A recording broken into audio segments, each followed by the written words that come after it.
And one of the biggest breakthroughs I found, which maybe should have been common knowledge, but I didn't know, is that it's much easier for children to develop a good hand shape if they play non-legato first, until they're firmly in control of their forearm before they try to play legato and connect the fingers. You're listening to Tim Topham TV, the piano teaching podcast, and this is episode number 71.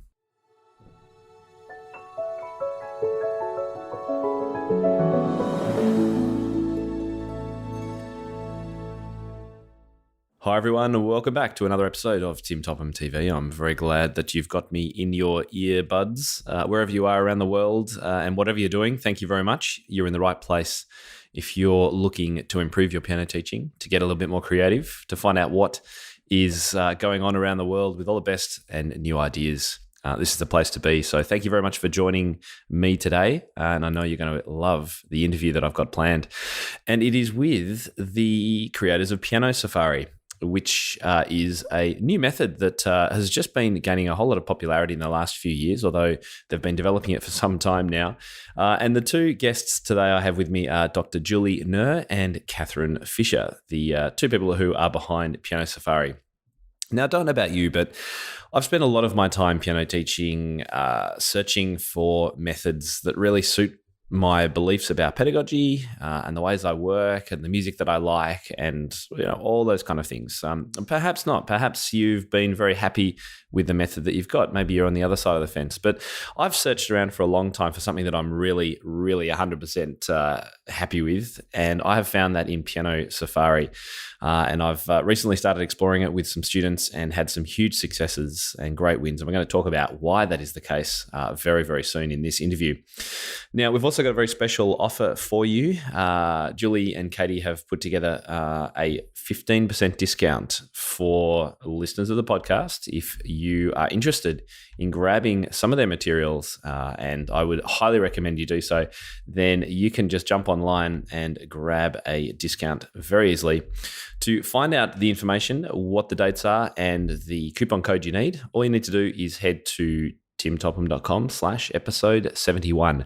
That's where you go for the show notes, links to anything we talk about in here, and of course that very important discount code so that you can get started with Piano Safari. And I'm very excited to also let you know that if you're an Aussie, you don't have to buy and pay for shipping from the States, which is a fantastic opportunity to get involved in this method.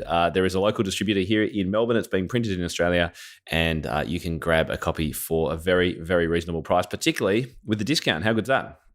So Katherine Fisher and Julie, they developed the Piano Safari method during their time in school together at the University of Oklahoma. While graduate students, they realized they had a mutual dream of writing a piano method that would incorporate the best elements of the various techniques they had been using in their teaching. And as we'll hear, that Julie, in her PhD, explored with a whole lot of different teachers around the world. So Julie holds a PhD in music education with an emphasis on piano pedagogy, and her dissertation on elementary level piano technique was nominated for the Best PhD Dissertation Award in 2006, and it really forms the basis of much of what has gone into Piano Safari. So let's have a chat with Julie and Katie. I know you're going to enjoy this and get a lot out of it, regardless of what method you're using or whether you're even looking around at the moment. I know you're going to find a lot to value in this interview. Here we go. Katherine and Julie, welcome to the show today. Thanks for having us. Yes, thank you. It's very, very cool to have you guys on the show because I think you already know, but I'm a massive fan of Piano Safari, so I'm just going to say it right out, put it out there. It's a little bit starstruck meeting with you guys today. And look, I got to hand it to you. I reckon out of all the beginner methods I've tried, and I've tried a lot in the last 6 years in order to blog about them and talk to my community about them, Piano Safari wins hands down, no question at all. So thank you for creating such a great resource for us piano teachers. Thank you so much. So let's find out a little bit. I want to dig into how it came about and a little bit about you guys. So firstly, can you tell us what your studios look like at the moment? Are you guys still teaching? How many kids do you teach and that sort of thing these days? Sure. Well, this is Katherine speaking, and I teach at Athens Community Music School at Ohio University. It's a community music school program where it's for children and adults in the community to come in and take lessons with students and faculty at the university. So I currently coordinate the Piano Safari program for beginners, and these are group classes. And I also have about 15 private students ranging in age from very young through adult. Fantastic. And Julie, what does your studio look like? I teach at my home in Windsor, Connecticut, and I have about 23 students. That includes kids from ages 5 to about 60. I have a couple adults, mostly kids, and then I have private lessons and also a couple partner lessons, which is lots of fun. And then in the past, I also taught some group piano. And obviously, together you work on the business of Piano Safari. There must be a fair bit going on in the background with books and publishing and printing and goodness knows what. When do you get the time to do all that? It all happens out of my basement. Oh, does it? It comes from my basement, yeah. But we meet on Skype. And then I occasionally visit Ohio so that we can work together. Yeah, I was going to say, you're in 2 different states, right? Julie in Ohio. Yep. Katherine, whereabouts are you? I'm in Ohio, actually. Okay. And Julie's in Connecticut. Oh, sorry. Okay. Yep. Right. So I understand that the creation of Piano Safari, I can't talk today. I think it's coming up to the end of the year. It's a Saturday morning at 7 a.m. I'm struggling today. I should have had a coffee. Excuse me. I understand that the creation of Piano Safari came about as a result of Julie's PhD. Correct me if I'm wrong. So I'm just interested to know in what research you did as part of that and how that shaped your understanding of teaching. Well, Piano Safari actually came a little bit before my dissertation. Katherine and I met at the University of Oklahoma. I was doing my PhD and she was doing her master's degree.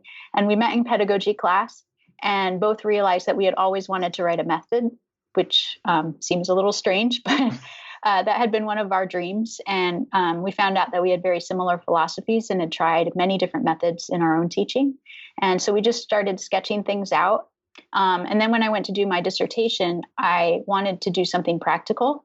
And I did not have very good technical training in my pre-college years. So I wanted to make sure that I was teaching my students technically correctly at the beginning of study. So I made that my dissertation topic, interviewed. It ended up being about 11 teachers well known for their pre-college teaching around the U.S. About how they teach technique. So I would interview them and then spend an afternoon videotaping and observing their lessons, which changed my teaching in absolutely every way possible. Not only technique, but also the idea of teaching some by rote along with the reading. A lot of the teachers I interviewed taught the beginners by rote some. Yeah. So when we started writing a method, we had our system for reading sketched out, and then we decided to add rote pieces to spice things up before we realized that rote pieces have so many other benefits, which I'm sure we'll talk about a little later on. Definitely. So I'm interested, how did you choose the 11 people that you focused on? I asked my Jane McGraw, my dissertation committee chair, and then also just looking for teachers that were well known for their pre-college teaching that had national prize winning students. And then of those teachers, finding the ones that still taught beginners, and then contacting them and asking them if I could come.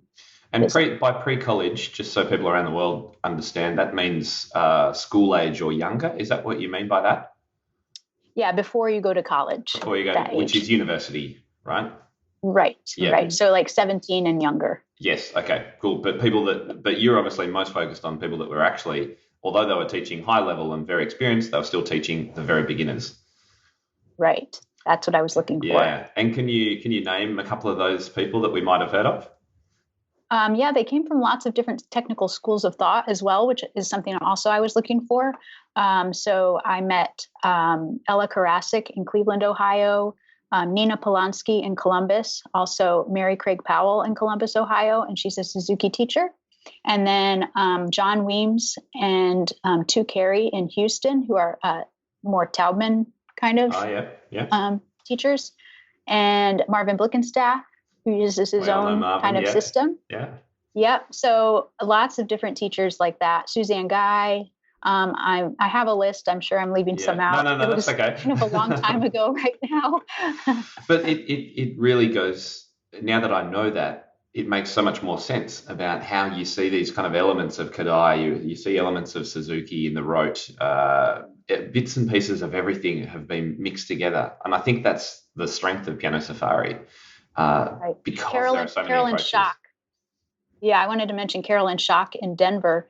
Her lessons might have stuck with me more than any others. It was amazing to watch how she deals with the students, and just the free-flowing way that she did that with the rote teaching, and with her technique looking so good from so young. And then all the different props and stuffed animals she used, and Mary Craig Powell uses props too. The whole experience changed my teaching forever, which I don't know if a lot of people can say that about their dissertation. So I was really happy about that. No, absolutely. It's like the ultimate, isn't it?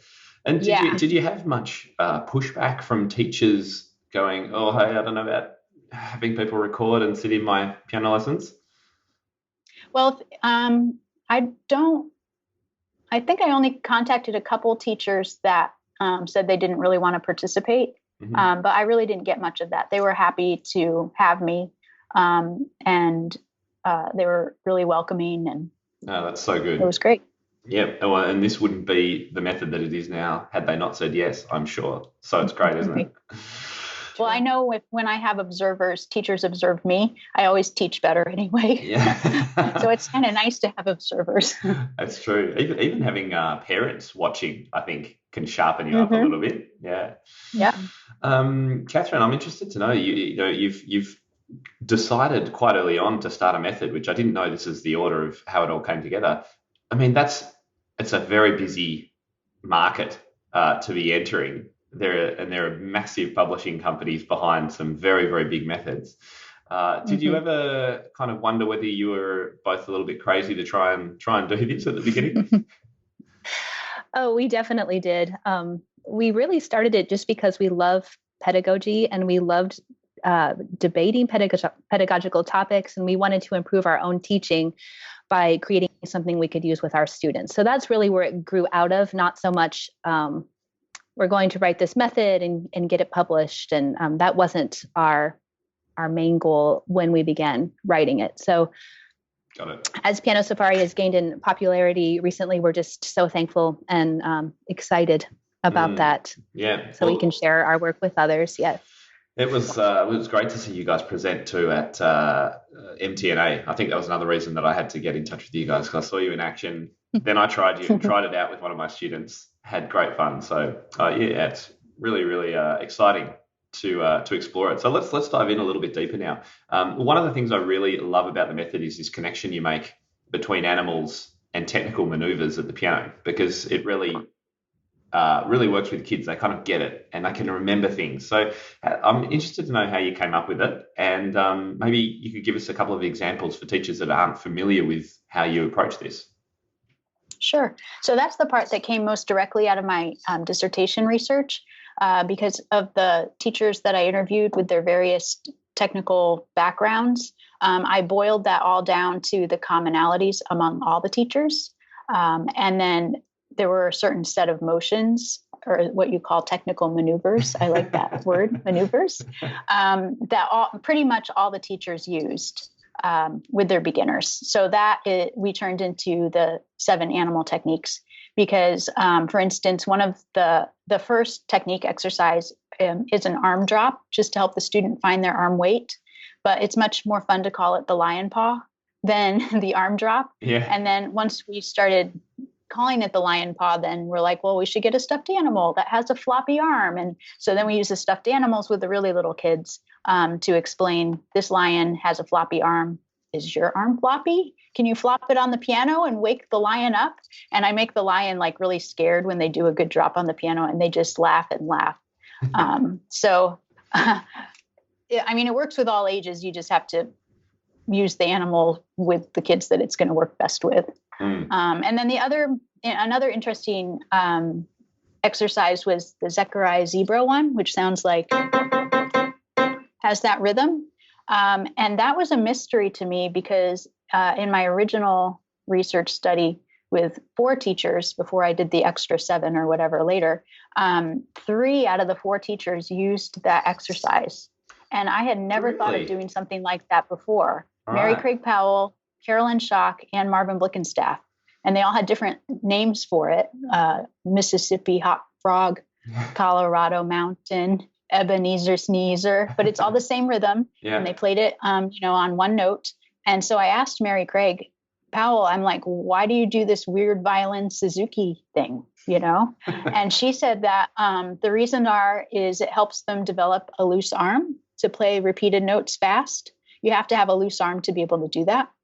And then the other reason is it's much easier to develop firm fingernail joints, those end joints that tend to collapse, if you're playing repeated notes rather than consecutive fingers. So playing on one finger really helps firm up those joints.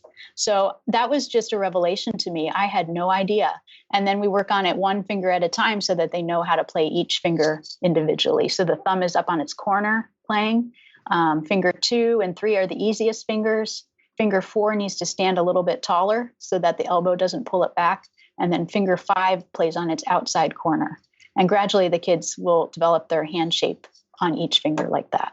Yeah, absolutely revelationary to me as well. I thought it was great. And it's such a simple concept and a simple pattern that taught in the right way can have huge impact, because we all know about those kids we get who have the collapsed knuckle, that last knuckle joint. And it becomes increasingly difficult to fix as they get older. I often get transfer teenagers with that issue, and it's really, really difficult to fix, when potentially if they were taught with using a method like this, they could have had that right from the beginning. And when we started writing Piano Safari, both Katherine and I had used many different methods. And if you really read through beginning methods, there's not much instruction about technique. There's the notes on the page, but there's not a lot of instruction about whether they should be played non-legato or legato, with the arm, with the fingers. Not a lot there. So that's part of the reason I did my research, is to find out the best way. And one of the biggest breakthroughs I found, which maybe should have been common knowledge, but I didn't know, is that it's much easier for children to develop a good hand shape if they play non-legato first, until they're firmly in control of their forearm before they try to play legato and connect the fingers. And then once they do start playing legato, they should still have the arm involved on every note to stay aligned behind the arm. And to produce a good tone, because we have a modern piano with heavy action. So very small children aren't going to be able to produce a good tone with only their fingers. And also, if you play with just your fingers, then it's likely you'll get stiff in your arm unless you have super awesome control, which kids don't have yet. So non-legato first, then legato, and then gradually refining the arm motions for longer and longer phrases. And I think for people listening, I think this is one of the most crucial things that you have taught me in teaching beginners, is this non-legato touch. And you talk about it a lot in all the, you've got a lot of resources online about your approach and reminders for each lesson about how you should teach various things. And my natural tendency was always to go and get kids to play legato as soon as I could, because that was the ultimate goal, right? And you have made me rethink that completely. And I can totally see the benefit of having students play non-legato and be able to use their whole arm and get the finger shape and everything right and everything coordinated together early on. So I think even if teachers are listening to this and they don't use your method, totally cool, obviously. One thing I would say is the thing I've learned from you guys is don't get students to play legato early on, because it just doesn't help their technique. I think that's been really great to learn. I have a new student who just started last week, but she's a transfer student. She's about to turn 7. She's been playing the piano for 2.5 years already. She came playing completely flat fingered with no arm motion at all. And it took her fully 5 minutes to get on her fingertips and start playing non-legato. So kids, when they're young, will just soak up whatever you want them to do pretty easily. It's much harder to fix technique once they get older. Yeah, much harder. And do we need to buy, we've mentioned some fluffy toys. As teachers of this method, do we need to suddenly go and buy a whole lot of fluffy toys for our studio? You can add them in gradually as you go. It's not a requirement to teach the animal techniques, but it's definitely engaging for young children. So we actually have a teacher who just wrote a blog post on where you can find stuffed animals and she gave links from Amazon. So I'm not sure how that'll translate over in Australia, but it's a wonderful resource. And you can actually find that on our Facebook group, Teaching Piano Safari. So there's a blog post we just posted there this week. Anyone can join. Yes, you just have to request, and then we will approve you. So if you're a piano teacher. Yeah. If you're a piano teacher. We'll find, perhaps you can send me the link to that. We'll pop it on the show notes. Okay. So does your method work for older kids? I know it works for younger kids. What about teenagers, for example, or adults even? I think all of the concepts are definitely important. The pedagogy behind it will work for any age, but obviously our books now are geared toward the younger student. Our next project is writing an older beginner version, actually, that just has more mature pictures and themes to it so that we can use that pedagogy, but make it more attractive to an older child, a teenager or an adult. Yep. So we're hoping to come out with that soon. We always have lots of ideas and projects on our plate, but that one is high on the priority list because we know that's really needed. Great. Yeah. I have 3 adult students currently, and what I do when they're beginners is use components of Piano Safari and then other books as well. So I have a kind of a mishmash, but all students, whether they're in Piano Safari or not, whether they're kids or adults, go through the sight reading cards, all of them. Mm-hmm. So the method consists of the repertoire book, the sight reading cards, and a listening component. And we're soon writing theory books to go with them also. That's yet another project coming up. So we feel that the sight reading cards are crucial. And I've had the adults say to me over and over, like, I can really feel my sight reading getting better through working on these cards because they don't have pictures, so they're ageless. Well, if I could give you one little bit of advice, one thing I love about the books of the series is that there is only one book, really. And you look at some of the other methods and, you have to buy the technique, the artistry, the pop, all that kind of stuff. So I would personally, I really like that it's not many books that you have to buy to use it. So just be wary of adding too many things on because suddenly teachers have to, and over here in Australia, it's not all that cheap. So thank you for that feedback. I don't know if you've had that's how we feel too. Yeah. As a teacher, I've always been more drawn to an all-in-one type book. So yeah. And so your resources, it does comes with a CD, which has got backing tracks, but you've also got those online too, haven't you?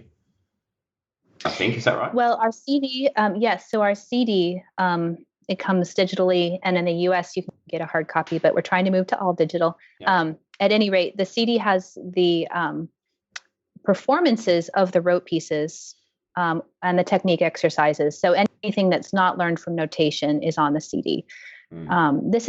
It's like the Suzuki idea that the student should be listening to artistic performances of what they're playing in order to gain musical understanding and to have it in their ear before they learn it. So students are intended to listen to that CD. So when they come into a lesson to learn a rote piece, they've heard it before and are excited to learn it and are already familiar with it.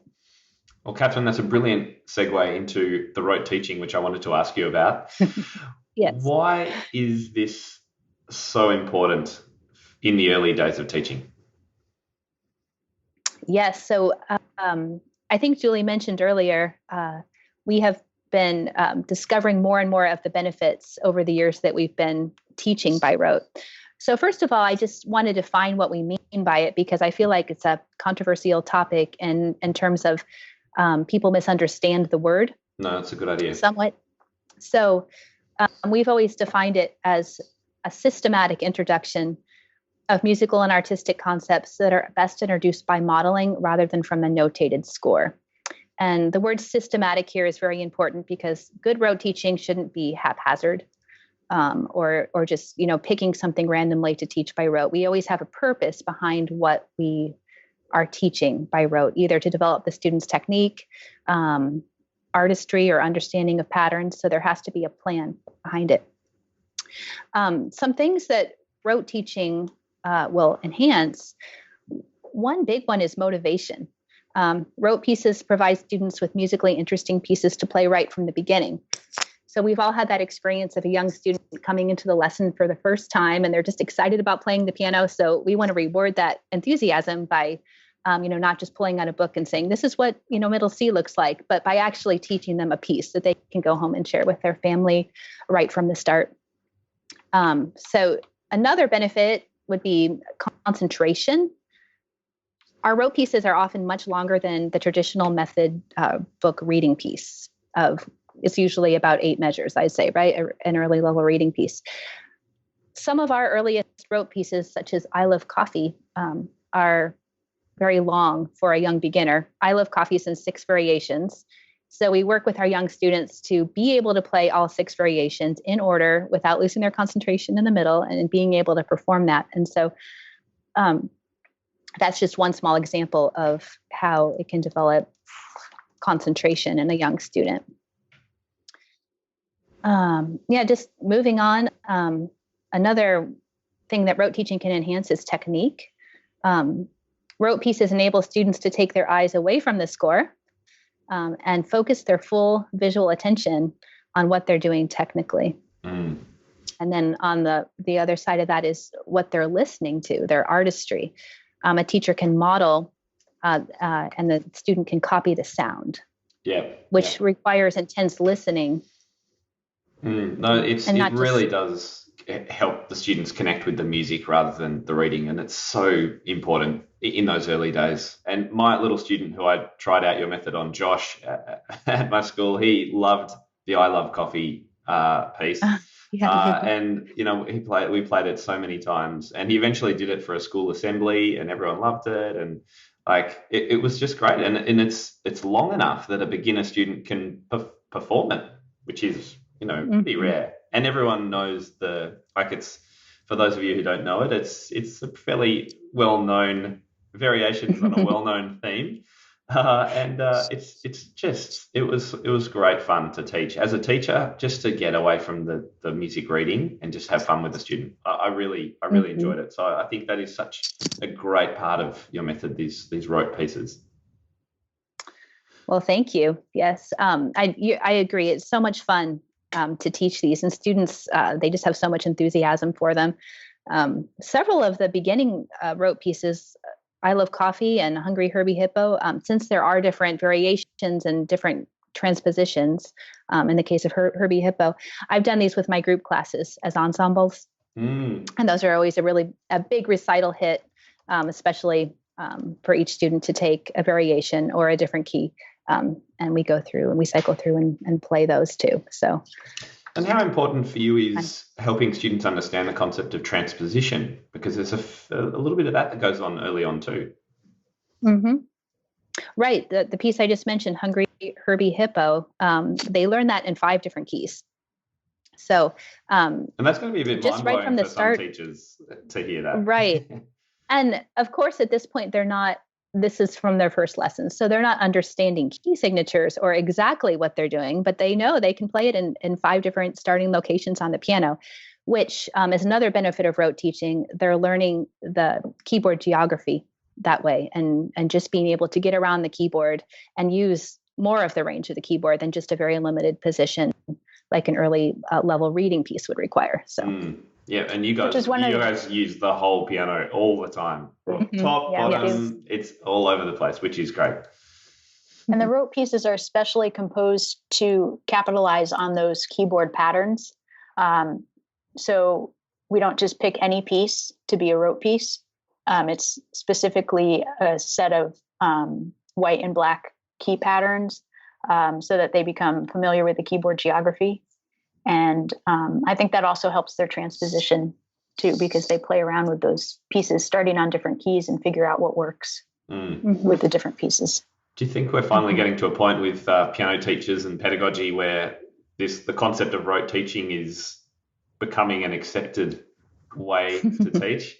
Because it's a lot of teachers are like, no, it's got to be reading. It's got to be reading. Right. I feel like it's more and more talked about, especially if you read through, some of the Facebook teacher forums. This is a topic that comes up frequently. So although it's still controversial in some ways, I feel like there is more understanding And that understanding is growing, that rote teaching will not inhibit a student's reading, but it can actually help a student's reading in the long run, because they're going to be playing more musically, more rhythmically, with better technique, and they're experiencing all of these things that they can bring to their reading pieces later, rather than trying to develop those concepts from a reading piece first. Yeah, while they're also working on the reading. Mm-hmm. Yeah. Right. Plus, in Piano Safari, we firmly believe that they should begin both by rote and by reading at the same time, but they have a different body of pieces for each concept. So they have their rote pieces and they have their reading. So we don't delay the reading for 2 years or anything like that, because we don't want their reading to get so far behind. We do them both at the same time. And I found that when I was teaching, I would have the rote piece in front of me for reference. Maybe that was not how I should be doing it, I'm not sure. And I would find we do that too. Yeah, that Josh would be looking at it and he'd be noticing what's going on in the music and kind of where I'm at. And I would show, because he would ask questions, and I would show him where he's at. So he's getting, even though he's not reading the music, he's getting an appreciation for patterns and what things look like, I think. So that was a little side benefit, I thought. Yes, especially in level 2, as the students have been growing in their reading, the rote playing level and the reading level are much closer. So they can read huge elements of their rote pieces. So it's neat to see how that starts to come together. In the very earliest lessons, they're not looking at the score much at all, except for maybe the lyrics. And by the end of book 2, they're really able to decode much of their rote pieces. And we've also noticed that students aren't scared of a complex looking score, because they've seen that up on the piano all along. So we feel that actually helps them even in a reading piece. The reading pieces comparatively don't look as difficult. And they're like, I can do this. I can master and figure this out. So, well, let's talk about the Piano Safari approach to reading and teaching reading. How does that work? We have a very systematic way of presenting reading. Both Katherine and I, when we were teaching all sorts of different methods before Piano Safari existed, we had settled on the music tree and the intervallic method as being the best way to teach children to read. We found that our students who had gone through the music tree and learned intervallically were the most solid readers as a whole. Of course, you can always. Just in case there's anyone listening who doesn't know what the intervallic approach is, could you just give us a quick rundown? What's the difference? It's not reading by note name, note by note, but instead you are reading by interval and by contour. So you find your starting note and then you're reading up, up, up, down, down, down by different intervals. Great. Yep. So we knew we wanted an intervallic approach when we started writing Piano Safari, and the system is super systematic, because the more we teach, the more we realize that teaching reading takes a long time. Yeah. It takes an extraordinary amount of time for students to become fluent readers, except for the occasional brilliant born reader. I was one of those. I don't say I'm brilliant, I didn't know but that I was could a thing. always read somehow. So when I started teaching, I noticed that my students were not like that they struggled with reading. And I was like, what is going on here? So we really wanted to find the best way to teach the majority of children to read well. And if you think about students learning to read and write English, it takes a good 4 years before they're really fluent, unless you're Katherine's children who are just brilliant. They just love to read and learn to read early. But in schools, at least in the U.S., the hope is that all children will be reading at grade level by 3rd grade. So at that point, they've had kindergarten, 1st, 2nd, and 3rd grade, 4 years to become fluent English readers. And yet sometimes at the piano, we expect students to become really good music readers right away within a few months. And if it doesn't happen, we're like, well, maybe the kid will just never be a good reader. So we give up too soon. So we advocate sticking to a system and seeing it through over the long haul.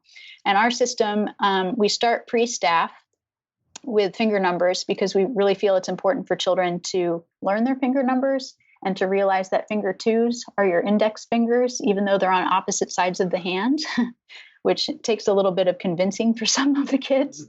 to count your fingers starting from your thumb. And then after a period of pre-reading, we go into the staff. We have landmark notes of treble G on a line and bass C on a space. And all the reading pieces and sight reading cards in level 1 start on one of those notes, but they start on different fingers so that the student doesn't start to think 1 is G, which is not true time.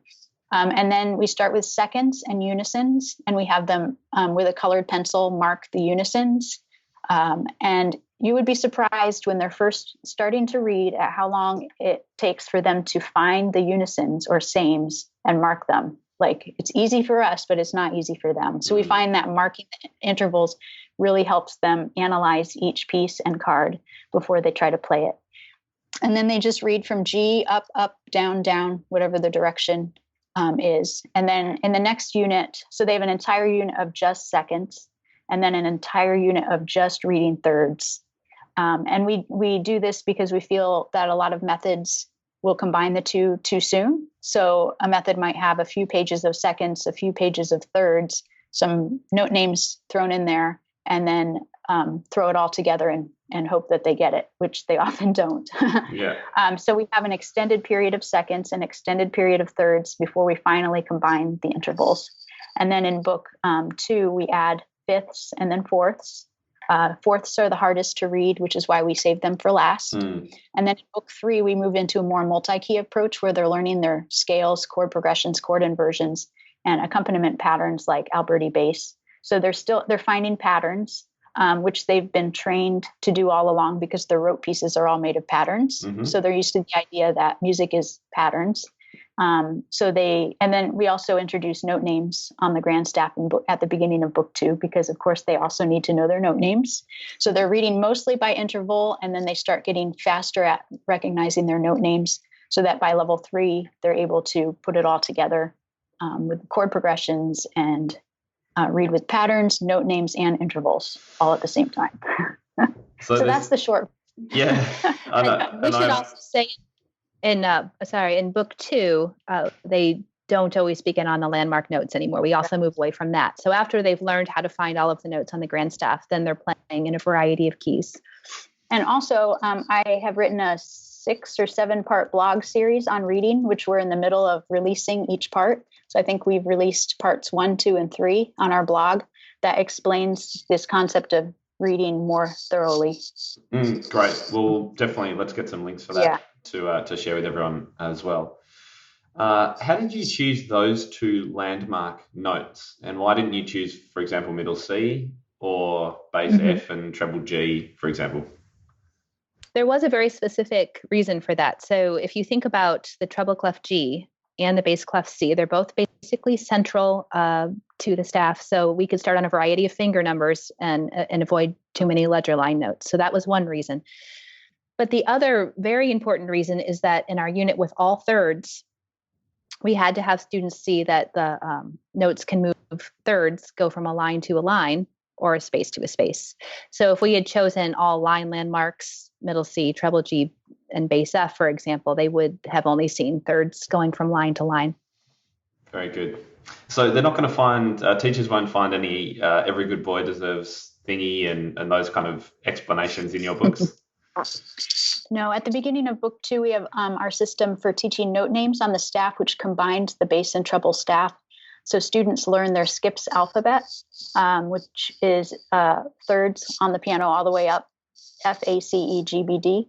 And if they memorize that, that's all they really need to know to find all the notes on the staff. And then we give them flashcards and lots of games and other ways to practice their note names.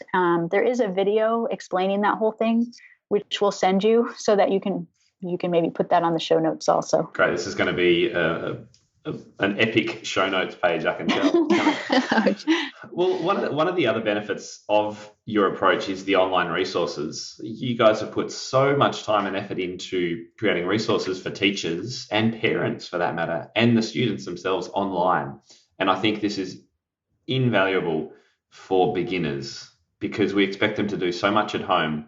And how can we expect them to do that if they've got no resources or references? So what kind of things will teachers find on your site for teaching, and how do you encourage them to use those resources? Sure. Well, first of all, on our website, we do have teacher's guides for our repertoire books 1 and 2. Actually, everything that we have. We also have teacher's guides for the sight reading cards and how to use those. So these are very extensive step-by-step guides that will give teachers ideas about how to teach each piece. And also, we have some ideas for games, such as in level 1, games for finding the white keys on the piano, for example. So those are quite extensive, and they can be downloaded for free for teachers. We also have 3 kinds of videos.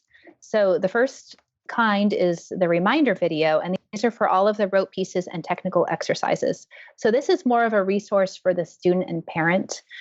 The reminder videos are ordered alphabetically by book, so it's fairly easy for the parent to go on and find the rote piece the student's working on. And the reminder video is literally just a mini tutorial where you can see our hand playing the piece and just some comments along the way. For example, like Charlie Chipmunk starts on the first group black key in a group of 2, and then you'll see the hand play through Charlie Chipmunk. So that's a very valuable resource, because one of the questions we get most is, if I teach a student a rote piece, how are they going to remember it during the week at home? Mm-hmm. Good question. And that's exactly what the reminder videos are for. Mm. So we also have instructional videos for a few of the rote pieces. And these are just Julie and I teaching a rote piece, so teachers can have a better understanding of how to do that, since it's a little outside the box for some people who have never tried to teach a student without using the score as a reference. And then the last type of video are performance videos. And these are just supposed to be motivational and fun for students to watch. They are just other children playing some of the pieces. So 3 kinds of videos. We also have a blog, as Julie mentioned earlier. She's right now posting about sight reading on our blog, so we update that frequently. We also have mini essays. Julie wrote these about, they're just basically essays about teaching beginners, all elements of teaching. They are great. I've thoroughly enjoyed them, Julie. Thank you. My dissertation is on there too, if you have a lot of coffee to drink while you're reading it.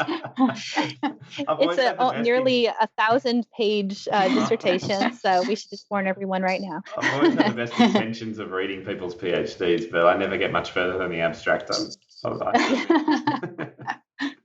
So that is there. And then, of course, our Facebook resources. We have a Piano Safari page and the group we've mentioned a few times called Teaching Piano Safari. So for teachers who have questions about a certain element of teaching or anything about Piano Safari, they can post those there, and there's good discussions that happen. Yeah, so for teachers who are listening and who currently have been following the method of choice for a number of years, they can rest assured that if they try this out, and maybe you advocate just trying it out with 1 student first or 2 students, I'm not sure, it'd be interesting to know your thoughts on that.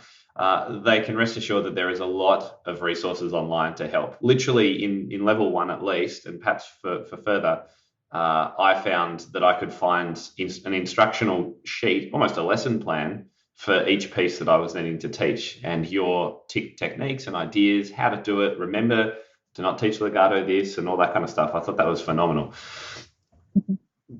Should teachers, if they're going to be trying out your method, would you encourage them to just try it out with 1 or 2 students first and see how it goes? I would suggest finding a 7-year-old or an 8-year-old. We definitely use Piano Safari with children as young as 4, but of course it's a different ball game to teach a 4 or 5-year-old than it is an older child. So if you're trying out a new method, it might be good to choose one that's 7 or 8 years old, and also to have them do both the repertoire book and the sight reading cards, because they definitely are meant to go together. So great. All right. Well, look, we're going to start wrapping up. I would. Could keep talking about this for ages, because I've got so many questions, and I love the concepts of how you pulled in all these different approaches to teaching into this method. But have you got maybe 5 tips just for teachers generally teaching beginner piano students? What would they be? Well, one tip is to build a solid foundation and not rush the early stages. Tim, I actually listened to Irina Gorin's podcast that you did with her. It was really inspiring. And one thing that I totally agreed with her about was that every child should be taught properly, whatever their career goals, and that the beginning teacher is the most important because that's what lays all the foundations. So we definitely agree with her on that one.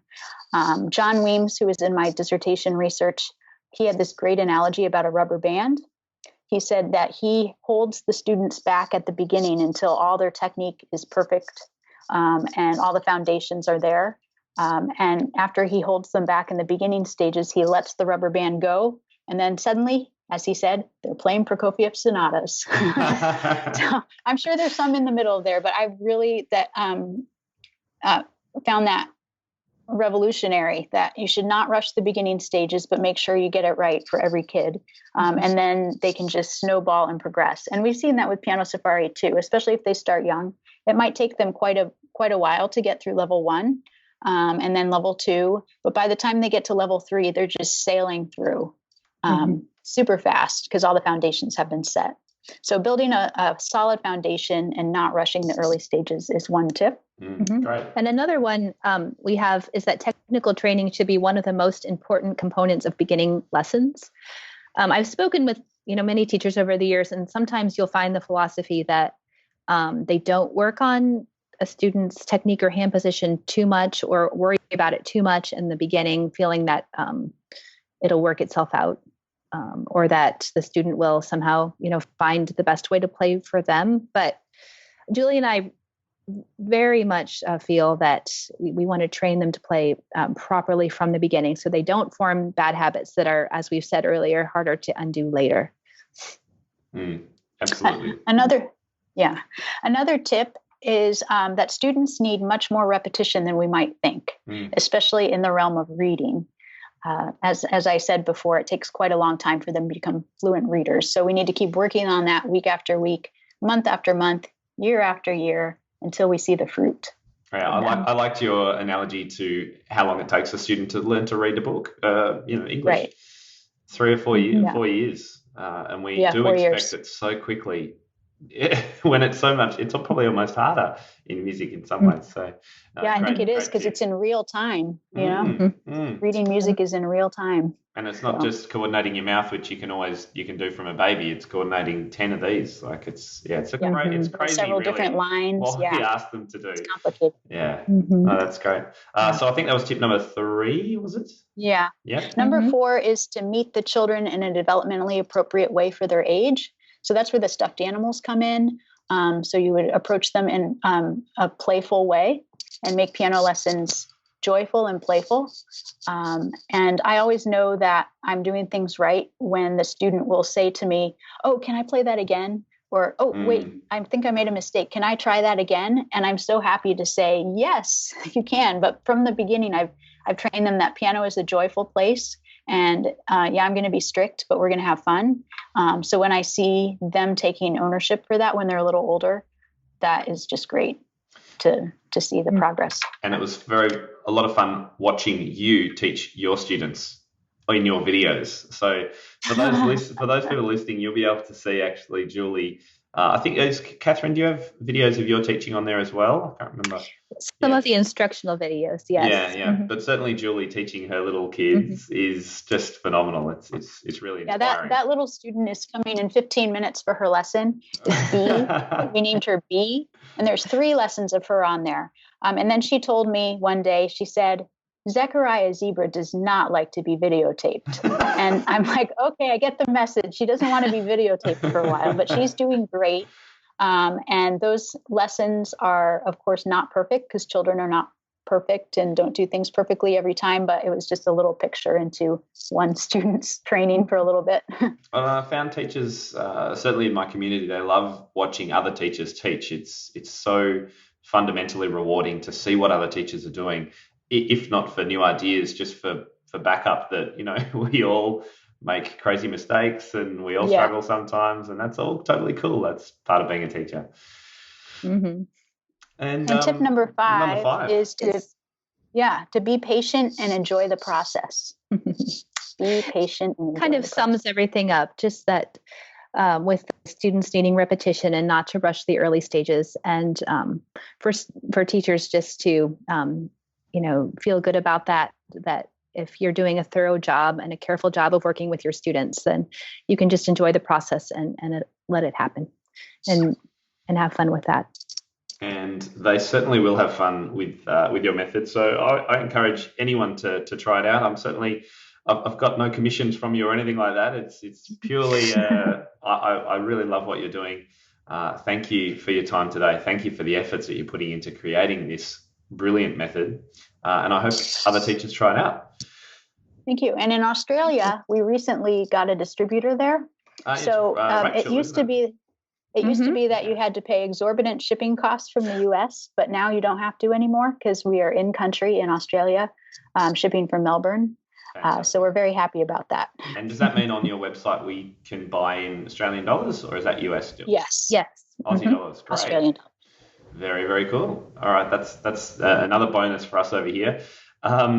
So where should people go if they're listening and they're on their treadmill and they just cannot wait to find out more about you? Where do they go? They should just go directly to our website, which is pianosafari.com, and you can order from our site and find all of those resources I mentioned earlier as well. Yeah, that's great. And look, so much of it is free online. I mean, really the only thing you're selling is the books, the method right. books. So just go on there and start reading, and I guarantee you'll be pretty blown away by the things that these two fabulous women are giving away on their site, and you'll be wanting to try out one of their books for sure. So look, I do commend it to everyone who's listening. Check it out if you're interested in a great beginning approach. Thank you very much for your time, both of you. Thank you. Thank you so much. Thanks for this opportunity, Tim. You're absolutely welcome. Will we be able to catch up at NCKP next year in Chicago? Are you guys going to be there?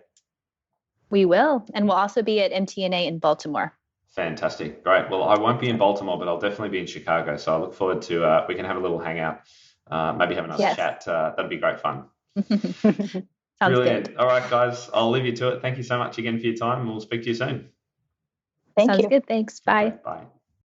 Hi everyone, it's Tim here again. Thank you very much for listening to or watching today's episode. I do hope you got something out of it. I put them together to be as relevant and useful to you in your studio and your teaching as possible. So do let me know your feedback. If you've got any questions, comments, critique, whatever it is, you can email me at admin@timtopham.com.